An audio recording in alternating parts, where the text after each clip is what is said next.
கடந்த ஒரு மாதமாகவே ரொம்ப பரபரப்பாக இருப்பேன். எங்களோட ஃபாலோ பண்ணுறவங்களுக்கே தெரியும் அந்தளவுக்கு பரபரப்பாக போயிட்டு இருந்தது. ஆனால் இன்றைக்கி அம்பாள் நீ நிகழ்ச்சிக்கு போகணும் அப்படின்னு ஏதோ ஆசுவாசப்படுத்துகிற மாதிரியான ஒரு நாளாக தான் இருந்தது. எப்படி அப்படின்னா அம்பாள் எவ்வளோ எவ்வளோ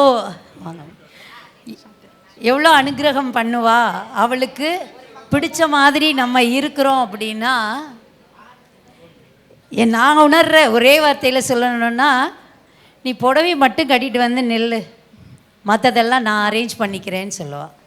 அதனால் நிறைய டென்ஷன்லாம் கிடையாது.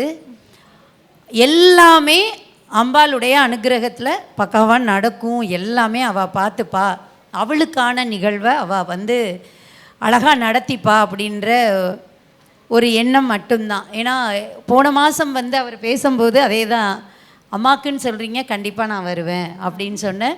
அப்புறம் 2 வாரத்துக்கு முன்னாடி பேசும்போது விளக்கடை இணைந்து நடத்தும்னு போடலாம், மக்கள் எல்லாம் நம்ம போட்டால் வருவாங்க, நமக்கு வராகிக்காக விளக்கு கடையை ஃபாலோ பண்ணுறவங்க அத்தனை பேர் இருக்காங்க அப்படின்னோன்னு தான் விளக்கு கடை இணைந்து அப்படின்னு வந்துச்சு. ஏன்னா அம்பாள் இருக்கிற இடத்துல நாங்கள் இல்லாமல் போனால் அது நல்லா இருக்காது அப்படின்றதுனால ரொம்ப சந்தோஷமாக அவங்க கேட்டதை கூட அம்பாளுடைய உத்தரவாக நினச்சி உடனே ஒத்துக்கிட்டு அதுக்கப்புறமா தான் வீடியோலாம் பேசி கொடுத்து ஒரு வாரத்தில் இன்றைக்கி இங்கே வந்திருக்கிற மக்கள் பார்த்திங்கன்னா பெங்களூர்லேருந்தெல்லாம் வந்திருக்காங்க. பெங்களூர்லேருந்து வந்தவங்கெல்லாம் கை தூக்குங்க. பெங்களூர்லேருந்து வந்திருக்காங்க, புதுக்கோட்டையிலேருந்து வந்திருக்காங்க, தஞ்சாவூர்லேருந்து காலையில் ஒரு தம்பி 7:30 மணிக்கு நம்ம கடைக்கே வந்துட்டார்.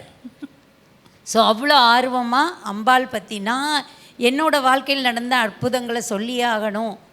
நான் இதை மாதிரி இன்னும் நிறைய பேர் வாழ்க்கையில் என்ன நடந்திருக்கு, இது ஒரு சாட்சிக்கான இடம் அப்படின்ற மாதிரி தான் நான் பார்க்குறேன். கண்டிப்பாம்மா, கண்டிப்பாக.